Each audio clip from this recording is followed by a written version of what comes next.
Good afternoon. Good afternoon. Welcome to college's 4th annual Alumni Pillar of Achievement Award. You have the pillar over here, and in the culmination of the activity today, we will unveil the pillar with the new plaques on them. This is, I said a minute ago, is our 4th ceremony of this type. It's become a real exciting tradition at Golden West.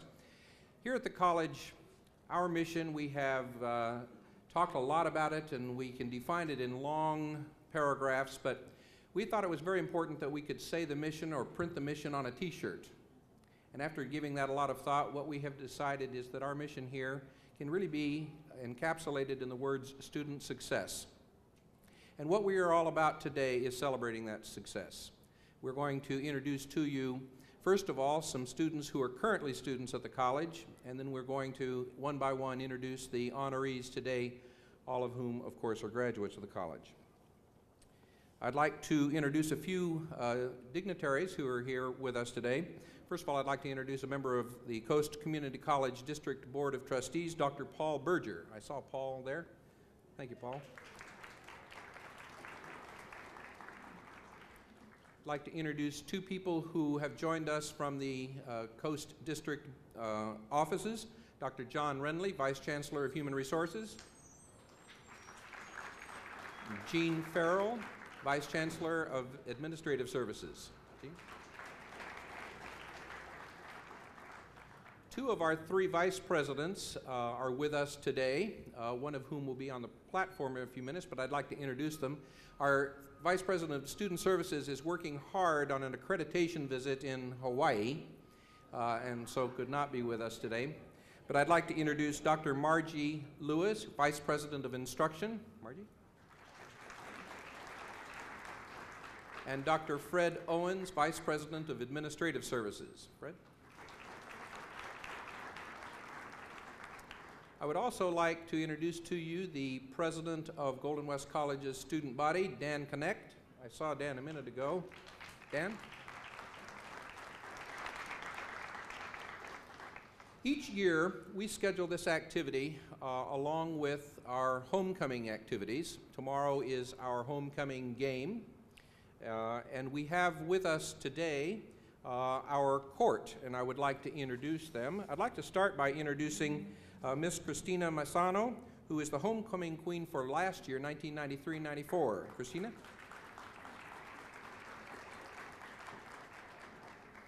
And we have 5 women who are princesses this year, and the queen will be announced at the game tomorrow. First of all, I'd like to introduce Princess Lisa Bennett, sponsored by the Environmental Club.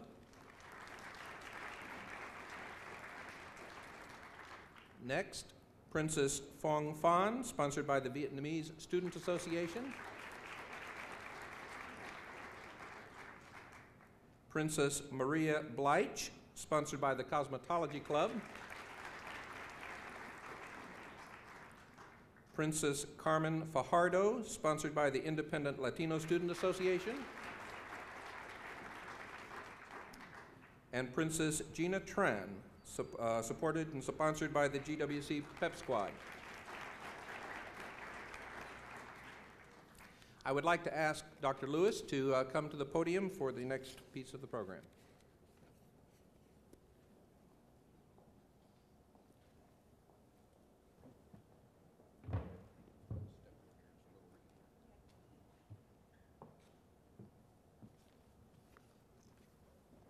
Good afternoon.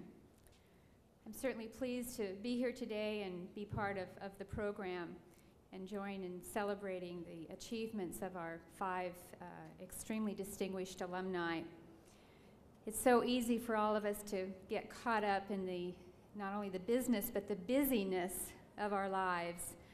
The press of schedules, the paperwork, the memos that must be written and responded to for the faculty, the tests, the class preparations, the meetings with students, all of the things that keep us so busy that it's sometimes a little easy to lose track of why we're here. And as President Weston just told us, The purpose of Golden West College is to work with students to help them achieve their success. And it's activities like this program this afternoon that can remind us of that mission, and they force us to stop for a moment and pay attention to what we're all about. It's also an opportunity for those of us associated with the college to clap ourselves on the back and take some pride in the role that each of us has played in helping our students achieve their success. Some of you may know that I'm an alumna of a community college, not Golden West, so I won't mention the name, but I certainly look back with fondness and appreciation on the years that I spent as a community college student. When I think about the faculty, the teaching faculty, the counselors, the staff, the administrators that I encountered as a very young 16-year-old college freshman trying to decide what to do with my life, those people made a tremendous impression on me. Not only did I learn a great deal from them, but I gained the self-confidence and the belief in my own potential that I could go on and be successful in continuing my education. And they made such an impression on me that I decided the community college was where I wanted to spend my career, because it's giving me an opportunity to give back some of what I received. And I'm thinking perhaps the alumni that we're recognizing today share some of those feelings. But they're certainly giving back to us by coming back today, by coming home, by taking time from what I know are very full professional lives to be with us. And they honor us by their presence here today, just as we are pleased and excited about honoring them for their outstanding accomplishments. I have the privilege of introducing these people to you, and I'm going to just read their names and very briefly what they're doing at this point in their careers, and then also introduce the presenters. Four of the five presenters are members of the Golden West College family. We have a special fifth person who's a presenter, and I will introduce him as well. Once I finish, then I would ask the presenters to come up in order and make their remarks at that time.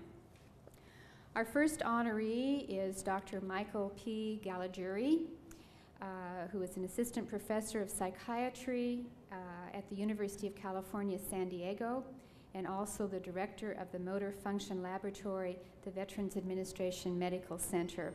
And Dr. Galaguri, will you stand, please?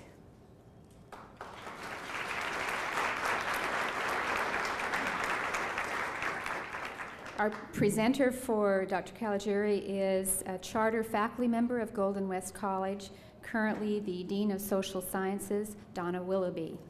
Donna's here. Donna, I'm going to introduce everyone, and then you can start up. I think that'll make it a little bit smoother. Our next honoree is Sam Duran, environmental specialist at Texaco. Mr. Duran. And presenting Mr. Duran is another charter faculty member, Roscoe, better known as Rocky Lancaster, professor of chemistry.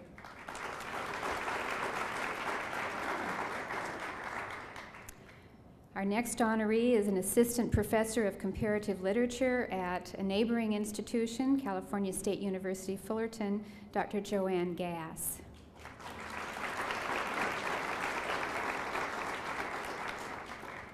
And her presenter, another charter faculty member, former professor of English, retired now, Bonnie Robinson.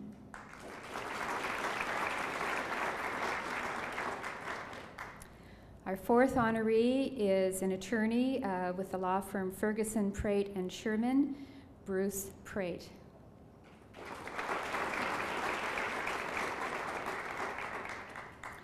And his presenter is the one person who is not officially a member of Golden West College's family, but he certainly spends a lot of time with us. We appreciate that. He's a former honoree of this recognition program, the police chief for Huntington Beach, Ron Lowenberg.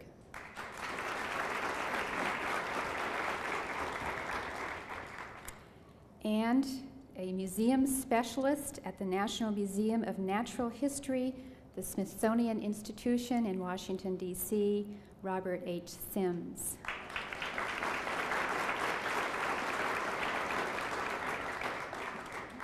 And presenting Mr. Sims is a professor of biological sciences, again a charter faculty member at Golden West College, Hayden Williams.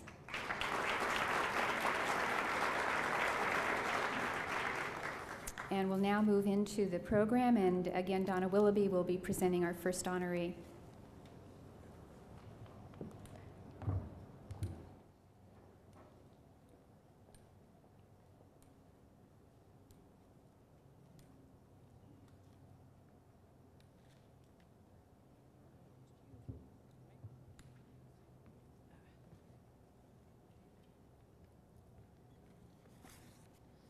They designed these mortar boards to punish us, particularly on a beautiful day like today and a little breeze. It's one of the reasons I came to Golden West College in California years ago. It's my pleasure to introduce Dr. Michael Caligiuri to you. As our Vice President suggested, he's currently the Motor Function Lab Director at San Diego's Veteran Medical Center. One of the things I found very interesting about his background was his work with neuropsychiatric movement disorders. To that end, he has established laboratories in Canada and throughout the United States. And those labs are dedicated to researching and quantifying drug-induced movement disorders. He's overseen federal grants totaling more than $500,000. And these center mostly around Parkinsonism. And most recently, his work is involved with schizophrenia. Michael's experiences at Golden West, he says, were very instrumental in his becoming a scientist. He described his coursework in chemistry as an excellent preparation and introduction to the sciences that in part motivated him to continue in the sciences as he went on to Long Beach State. He found his psychology instructors very interesting, very creative. I knew them at that time. They have subsequently retired. I dare say he also got an excellent introduction to the field of psychology as well as psychiatry preparation. One of the things Michael mentioned about the strengths of the community college is indeed something that I'm very proud of. Our students are much more free to participate and interact with their instructors. Our instructors are here to teach.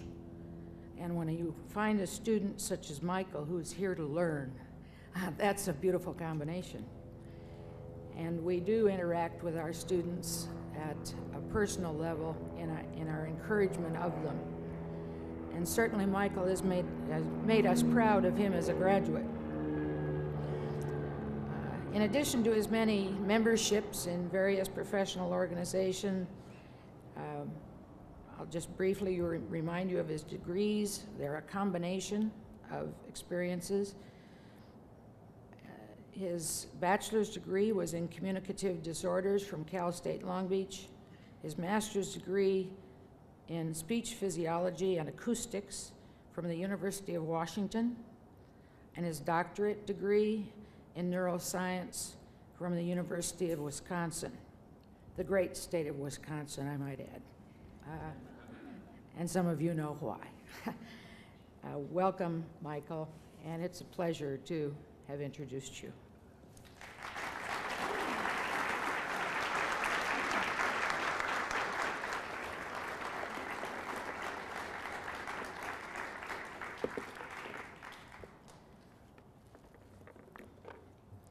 Michael will receive this beautiful plaque. Thank you. Thank you.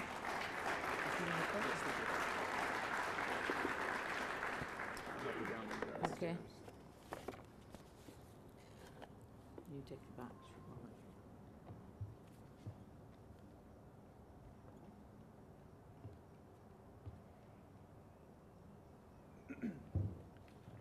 a moment. Well, thank you. That is a difficult introduction to follow, but I will try.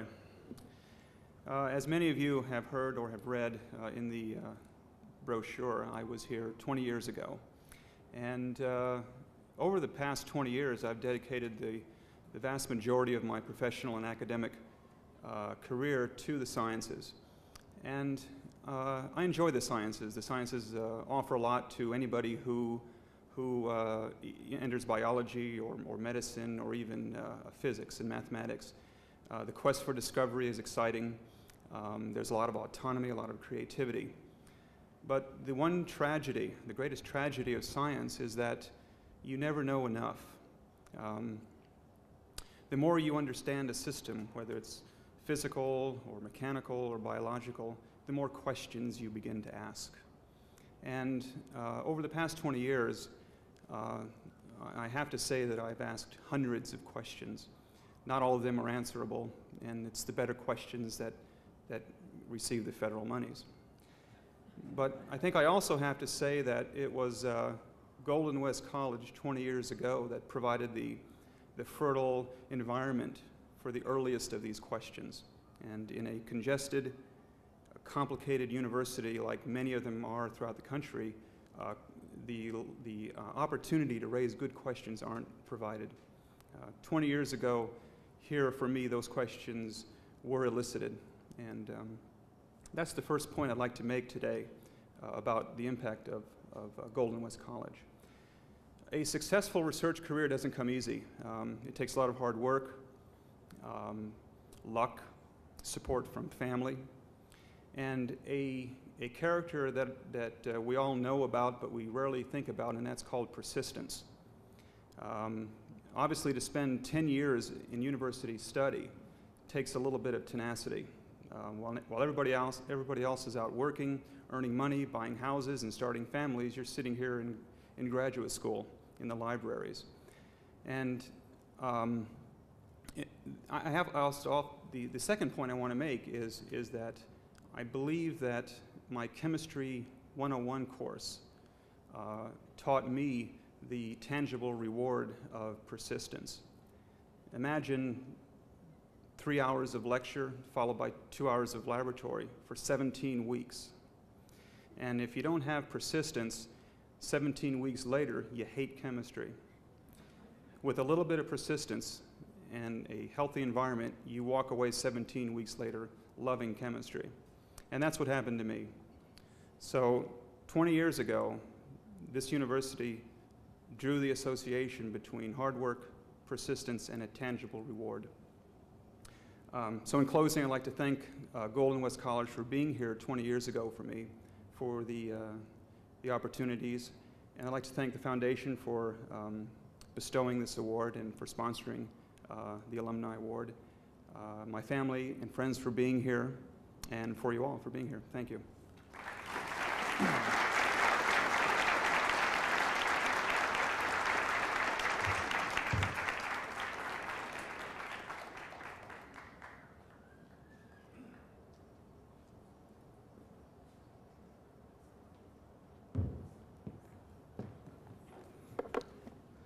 Well, I'm very happy to be here today as a presenter for Sam Duran.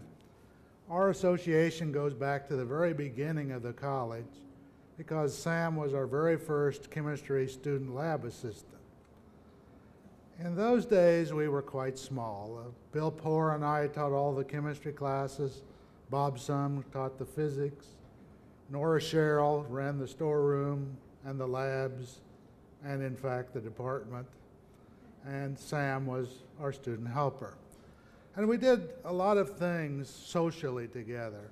I think Hayden Williams will remember the lunches the math and chemistry and biology people had together. And I guess since I'm nearing the end of my career, it's nice to reminisce. I'd like to tell you a little story that involves Sam and me and Nora. there was going to be a meteor shower, one of the best in a long time, and so we decided we wanted to see it. We left in the evening, went to Riverside and picked up Ernie Sherrill, Nora's husband, who was in the Air Force, and went out into the desert and watched this meteor shower, and it was spectacular. And it was getting late, and we took Ernie back to Riverside and started home. And as was not unusual in those days, we got into a terrible fog, and the 1 hour drive ended up being something like 3. And the thing I remember as we stopped in front of Sam's home and let him out, the sun had risen. And Nora was very worried that Sam's mother would be worried about her son being out all night. Well, I proceeded to take Nora home. I went home, showered, got dressed, and went to school. And Nora must have done the same thing because she arrived about the time I did. And not long later, Sam arrived. And we then proceeded to get through the day the best we could. And the last thing I remember, it was late in the afternoon. The labs were about over. A few people were still putting things away. I walked into the storeroom, and Sam was sitting on the floor, his back against the wall, sound asleep. And I wished I could join him. Oh, by the way, Nora asked Sam if his mother was worried, and he said no, she knew that he was with us and therefore was okay. I don't know that we really deserved all of that respect and trust, but things were okay. It's normal, I guess, for teachers to be proud of their students and their accomplishments, even though we know we have little to do with that.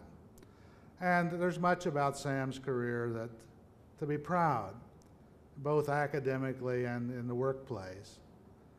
I won't try to describe that, but 20 years plus with one firm is not at all usual anymore. Envy of a student is not so usual, but I freely admit there's one thing in Sam's background of which I'm extremely envious. And I've thought many times I wish I could have been involved in that. I think man has always wanted to be able to fly.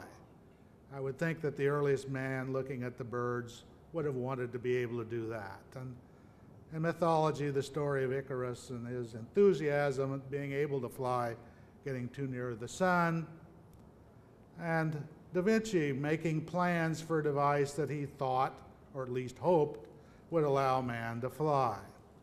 But this was not possible until certain technological advances were made. And so, sometime after World War II, it became theoretically possible for this to happen. A prestigious prize, also involving a considerable amount of money, was offered for the first man-powered flight over a closed course. And in the mid-70s, a small group, including Sam, set about to win this prize. And after many disappointments and failures and a few crashes, they were able to develop a plane that was able to run the course and win this prize. And then 2 years later, and to me a much more impressive feat, with a new plane was able to fly across the English Channel. Sam's picture, although it was with other people, appeared in the National Geographic. Perhaps some of you saw this article. And maybe some of you have been to the Space Museum at the Smithsonian Institute and seen the plane, the Gossamer Condor. So I envy you, Sam. In conclusion, I'd like to say that I don't think Sam ever expected any special favors. I think he only wanted a chance to show what he could do, and given that chance, he has shown that what he can do is really something special. So at this point, I'd like to introduce you to my friend, Sam Duran.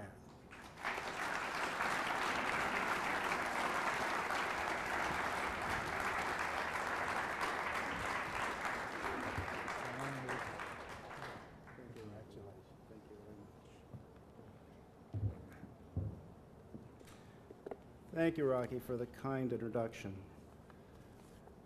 I can't express how good it feels to be back. Golden West College just fosters so many happy memories, and it's great to be here. And it had much to do with where I'm at today. It was about 17 years ago that I, along with several of my friends, in the pre-dawn hours, in a summer morning outside of Shafter, we wheeled out this Gossamer airplane that weighed some 72 pounds, had a wingspan of about 94 feet. And my friend and roommate Brian Allen squeezed into the cockpit and flew into history. Like Rocky says, the airplane is now at the Smithsonian's Air and Space Museum, alongside with such famous aircraft as the Wright Flyer, the Spirit of St. Louis, the X-15. It's amazing to see it there.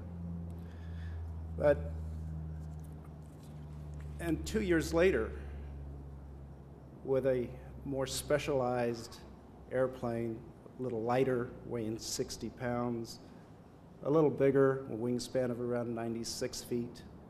Again, the physicist and designer, Dr. Paul MacCready, we had Brian squeeze again into the cockpit, and he flew across the English Channel. Again, to prove that something that mankind is trying to prove all along in his life, that yes, indeed, he can fly under his own power.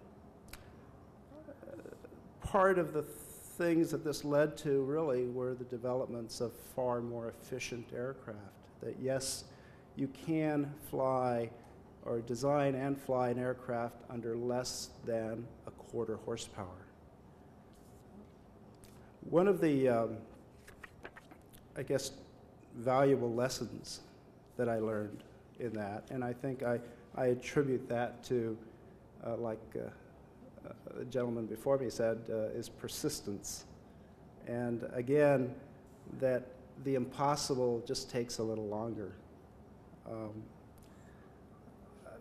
Over the years, this same lesson has allowed me to help develop various types of air pollution control equipment that is used today in the San Joaquin Valley to improve our air quality.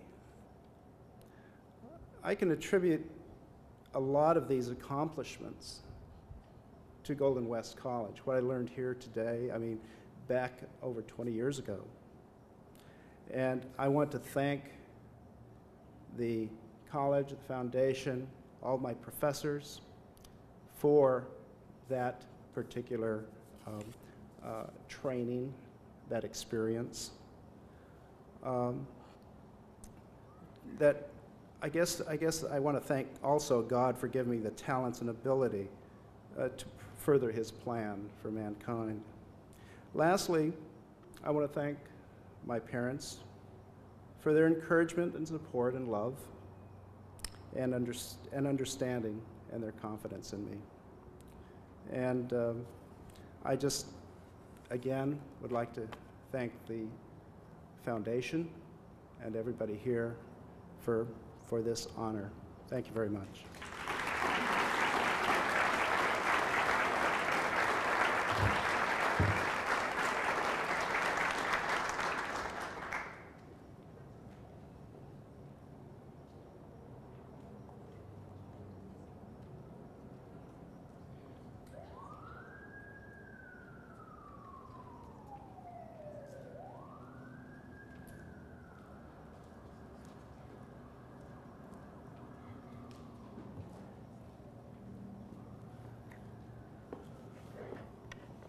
Hi, I'm Bonnie Robinson, and I was a founding faculty member back when the fields were cabbage, and the little rabbits ran across the quad rather regularly.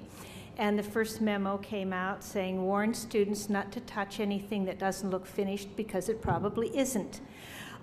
It was a very, very wonderful and exciting time, and I have that same sense of excitement right now because my nominee, Dr. Joanne Gass, is going to be on the Pillar of Achievement, and she really belongs there.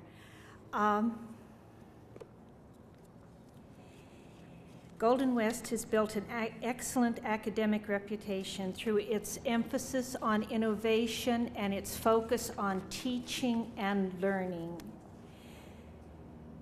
It has been an honor and a real joy to teach at this school. Today, I'm pleased to commend the success of my former student, Dr. Joanne Gass, who graduated from Golden West College in 1971. Grading English literature papers one night, and I know it was night because that was the only quiet time, and it took a lot of concentration and it took a lot of hours. I came across a very original, logical, thoughtful paper that took a poem from William Butler Yeats and analyzed it as an incantation, as a chant, and looked at the form and the spirit of it. And this is in a college sophomore English literature class. And I knew I had found another shining one that that you can't put on the bell curve. I mean, what's an A+? So she definitely was an A++, and she's been adding pluses to that ever since. She earned her BA and MA from California State University at Fullerton and her PhD in comparative literature from UCI. She spent some years teaching in the community college, and that for me is an additional plus because, like many of you here, I think this is a treasured institution and can do so many wonderful things. She's now at Cal State Fullerton as a professor, and among other grants, she's received an NEH grant to study at Cornell and a major travel grant to do research at the Biblioteca Nacional in Buenos Aires, Argentina. She is fluent in French and Spanish and has read her papers in the United States and France, and most recently in England at York University. Having raised a family before returning to school, she brought a practical understanding to her scholarship as well as a first-class mind. She has the ability to bring together many strands of an issue and create clarity, as she does in her doctoral thesis of Penelope's Tapestry. She demonstrates a solid understanding of philosophy and science as well as contemporary criticism and literature. In her introduction to Angela Carter, she pulls from a Greek writer, a Roman critic, a French storyteller, and a modern rock singer, comparing Angela Carter to the true material girl. Joanne is a writer of spirit and good sense, of insight and scholarship. It's a pleasure to hold this review of contemporary fiction. And this is a biggie. You have to be pretty good to be writing for this, for sure. And she was a guest editor, contributed the introduction to Angela Carter, and also contributed another essay on Angela Carter. This is another exciting thing because I went to University of California at Fullerton, to the State University at Fullerton. So not only have we now been taught by some of the same professors, but we are now sharing, well, I've retired, so I don't get to share anymore, but we are now sharing a student. Her name is Catlin, and when I read her first paper, I knew she was a shining one too, and Joanne said, this lady can write. So the process goes on, and I think that's one of the feelings that is so strong for those of us that love education, is it doesn't stop at one place. And Joanne would have been what she is today if I had never even crossed her path, but I'm so glad that maybe a small part of her success I was able to help a little bit. Finally, it's a very special pleasure to congratulate Dr. Gass on this Pillar of Achievement Award. She belongs in this courtyard. Would you come up?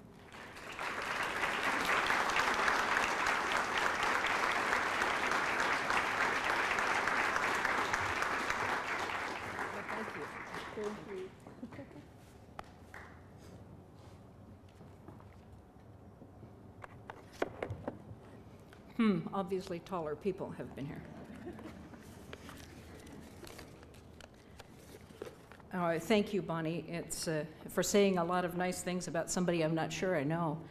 It is a great pleasure to be back at Golden West College, and it's also very nice to be recognized, because when you have a very special experience at an institution, you don't always think that you only think that it's personal or it's yours alone, and that you're never going to have it come back to you in any particular way.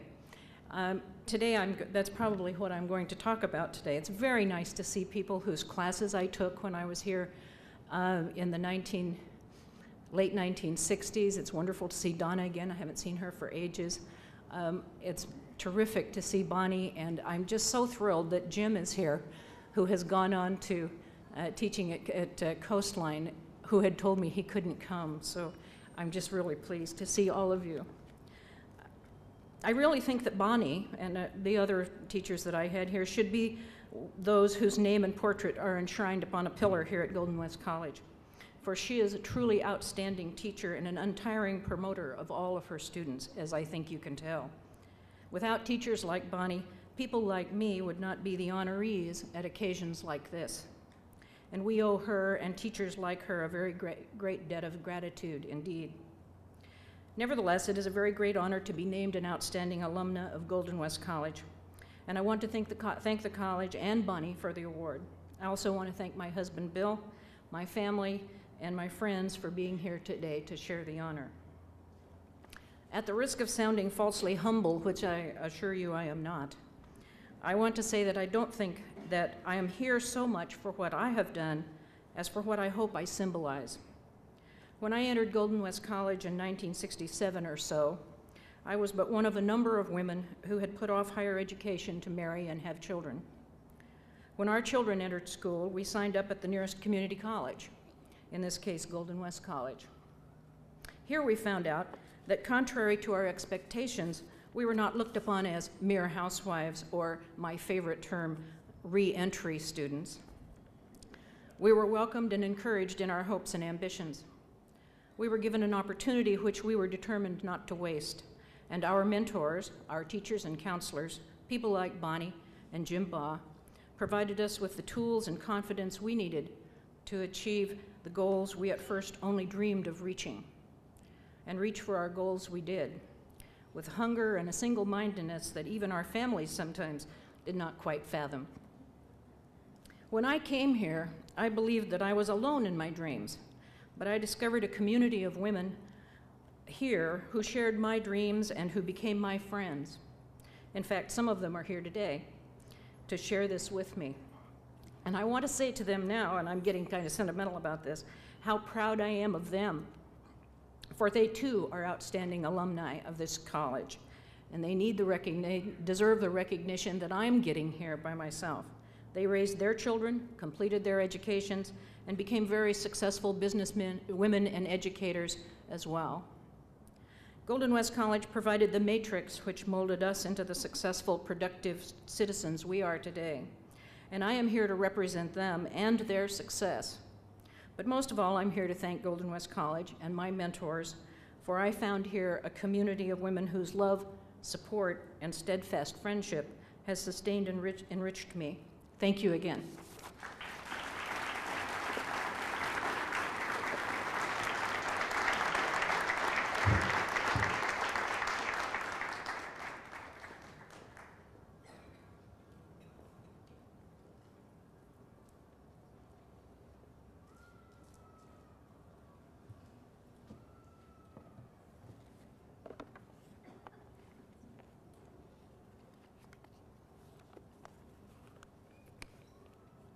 Well, it certainly is my pleasure, as also a graduate of Golden West College and being a member of this community, and although, as Margie pointed out, not a full-time faculty member here at Golden West College, I do have the opportunity from time to time to come on campus and do a little teaching, and I really enjoy that.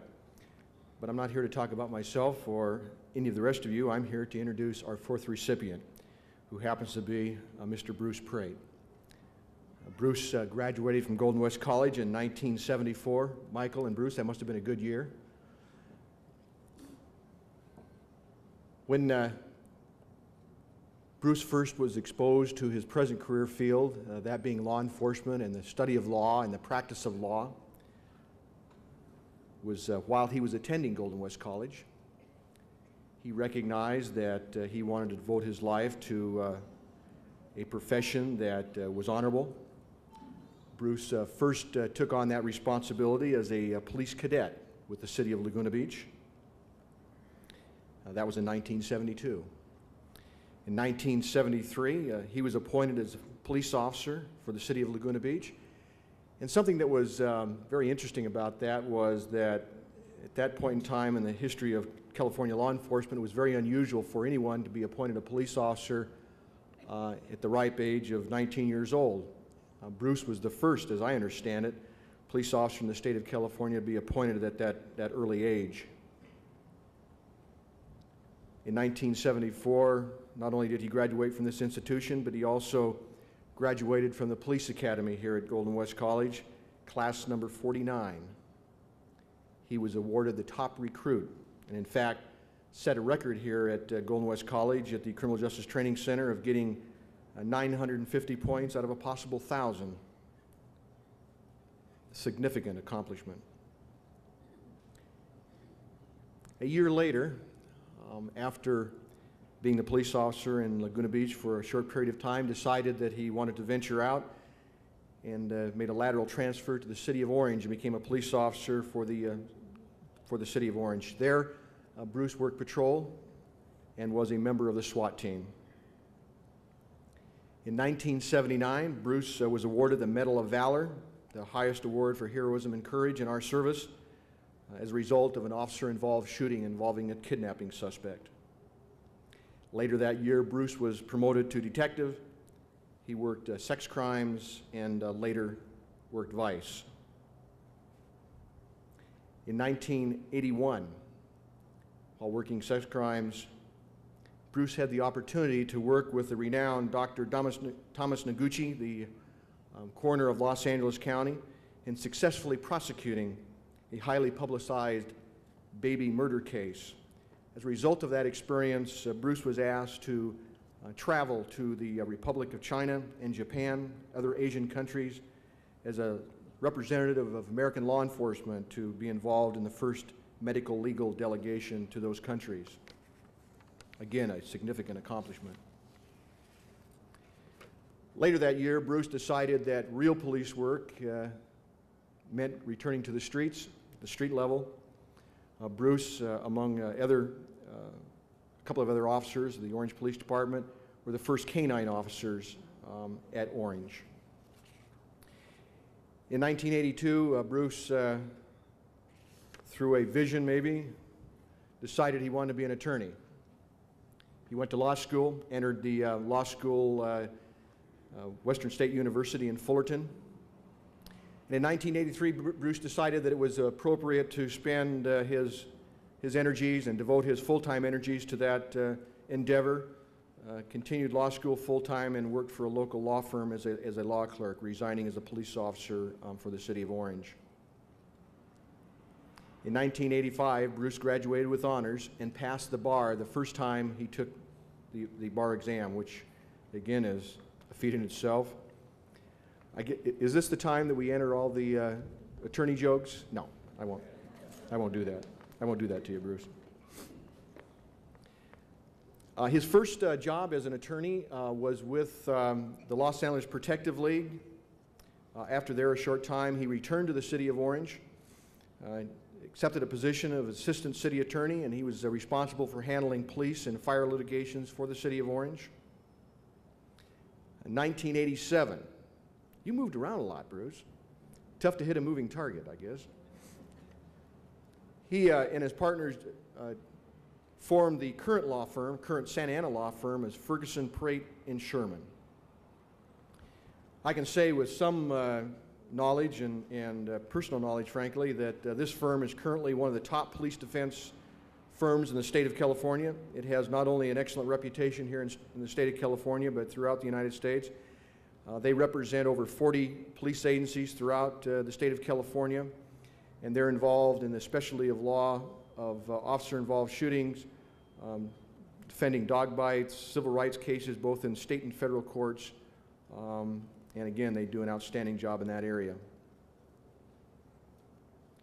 In addition to being an outstanding lawyer, Bruce teaches police management classes throughout the state of California on the subjects of police discipline, civil liability, officer-involved shootings, canine liability, and the use of force.